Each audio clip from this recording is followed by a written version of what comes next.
નમસ્કાર દર્શક મિત્રો, તાપી જિલ્લાના સમાચારોથી અવગત કરાવતું સમય ક્રાંતિ ન્યૂઝ બુલેટિનમાં વિગતવાર સમાચારો નિહાળો.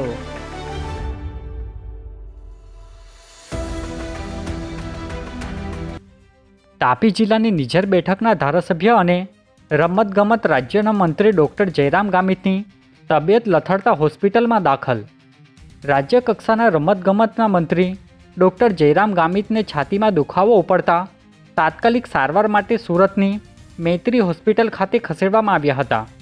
તબીબી તપાસ દરમિયાન બ્લોકેજ જણાતા સ્ટેન્ડ મૂકવામાં આવ્યું છે. હાલ તેમની તબિયત સ્થિર અને સારી હોવાનું જાણવા મળ્યું છે. તેઓ તબીબોની દેખરેખ હેઠળ હોસ્પિટલમાં સારવાર લઈ રહ્યા છે.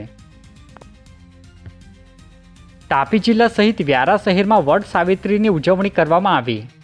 તાપી જિલ્લા સહિત વ્યારા શહેરમાં આવેલ નર્મદેશ્વર મહાદેવ મંદિર ખાતે સવારના 9 વાગ્યાથી વડ સાવિત્રીના પાવન તહેવારને લઈ ઉજવણી કરવામાં આવી હતી.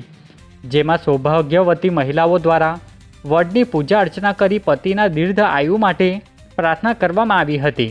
જેમાં મહારાજ દિનેશભાઈ અને દીપકભાઈ દ્વારા પૂજા અર્ચના કરવામાં આવી હતી. વાલોડના અલગઢ ગામે પ્રાકૃતિક ખેતી અંગે ખેડૂતોને અપાયું માર્ગદર્શન. વાલોડ તાલુકાના અલગઢ ગામે ખેતી બચાવો અભિયાન અંતર્ગત પ્રાકૃતિક ખેતી અંગે માર્ગદર્શન કાર્યક્રમ યોજાયો હતો. કૃષિ વિજ્ઞાન કેન્દ્રના વૈજ્ઞાનિકોએ ખેડૂતોને જીવામૃત, ઘન જીવામૃત તેમજ કુદરતી પાક સંરક્ષણ અંગે માહિતી આપી હતી. કાર્યક્રમમાં પ્રાકૃતિક ખેતી અપનાવી જમીનની ફળદ્રુપતા જાળવવા, ખેતી ખર્ચ ઘટાડવા અને ખેડૂતોની આવક વધારવા અપીલ કરવામાં આવી હતી. તાપી જિલ્લા પંચાયતની વિવિધ સમિતિઓની રચના, કારોબારી અધ્યક્ષ સહિત અધ્યક્ષોની નિમણૂક. તાપી જિલ્લા પંચાયતની વિવિધ સમિતિઓની રચના કરવામાં આવી છે. જિલ્લા પંચાયતના કારોબારી અધ્યક્ષ તરીકે પ્રવીણ વસાવાની નિમણૂક કરવામાં આવી છે. ઉપરાંત જિલ્લા ભાજપ સંગઠન દ્વારા કુલ 8 સમિતિઓના અધ્યક્ષોની વરણી કરવામાં આવી છે. બાંધકામ સમિતિના ચેરમેન તરીકે જયરામભાઈ ગામિતની નિમણૂક કરવામાં આવી છે. વિવિધ સમિતિઓમાં સભ્યોની પણ નિયુક્તિ કરવામાં આવતા જિલ્લા પંચાયતના વિકાસ કાર્યોને વધુ ગતિ મળશે તેવી આશા વ્યક્ત કરવામાં આવી રહી છે. ઉચ્છલના મોલીપાડા ગામે નંદુરા દેવની પરંપરાગત પૂજા, સારા વરસાદ માટે પ્રાર્થના કરાઈ. ઉચ્છલ તાલુકાના મોલીપાડા ગામે આદિવાસી સમાજ દ્વારા પરંપરાગત નંદુરા દેવની ભક્તિભાવપૂર્વક પૂજા અર્ચના કરવામાં આવી હતી. ચોમાસાની ઋતુમાં અનાજનું વાવેતર શરૂ કરતા પહેલાં યોજાતી આ પરંપરાગત પૂજામાં સારો વરસાદ, સમૃદ્ધ પાક, પશુધનના કલ્યાણ અને ખેડૂતોની સુખાકારી માટે પ્રાર્થના કરવામાં આવી હતી. મોટી સંખ્યામાં આદિવાસી સમાજના લોકો આ ધાર્મિક વિધિમાં જોડાયા હતા. વ્યારામાં ચાઇલ્ડ હેલ્પલાઇન 1098 દ્વારા બાળ સુરક્ષા અંગે જાગૃતિ અભિયાન. વ્યારાના ગ્રામ્ય વિસ્તારો, શાળાઓ અને આંગણવાડી કેન્દ્રોમાં ચાઇલ્ડ હેલ્પલાઇન 1098 દ્વારા બાળ સુરક્ષા અંગે જાગૃતિ કાર્યક્રમ યોજાયો હતો.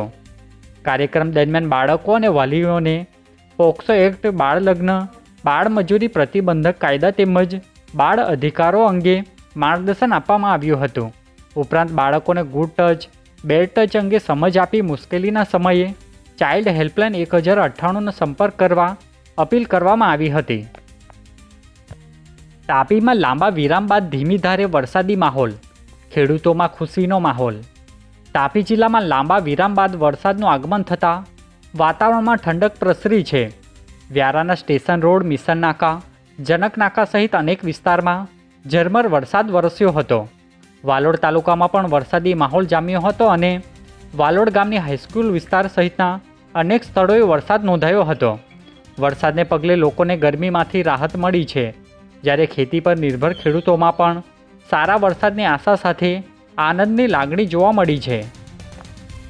વ્યારા તાલુકાના કટાસવાણ ગામે દીપડી પાંજરે પુરાઈ, ગ્રામજનોએ લીધો રાહતનો શ્વાસ. વ્યારા તાલુકાના કટાસવાણ ગામે અંદાજે 2 થી 2.5 વર્ષે દીપડી વન વિભાગ દ્વારા ગોઠવાયેલા પાંજરામાં સફળતાપૂર્વક ઝડપાઈ છે. ગત દિવસોમાં દીપડી એક પાડાનો શિકાર કરતા વિસ્તારોમાં ભયનો માહોલ સર્જાયો હતો. ઘટનાની ગંભીરતા ધ્યાને લઈ વન વિભાગે પાંજરું ગોઠવી કામગીરી હાથ ધરી હતી. દીપડી પાંજરે પુરાતા ગ્રામજનોએ રાહતનો શ્વાસ લીધો છે, જ્યારે વન વિભાગે નિયમ મુજબની આગળની કાર્યવાહી શરૂ કરી છે. આજે બુલેટિનમાં બસ આટલું જ અને સમય ક્રાંતિ ન્યૂઝ ચેનલને લાઇક, શેર, કોમેન્ટ્સ અને સબસ્ક્રાઇબ અવશ્ય કરી લેશો. જેથી કરી તમને તાપી જિલ્લાના સમાચારોની અપડેટ મળતી રહે અને મને રજા આપશો. આભાર. જય હિન્દ, જય ભારત.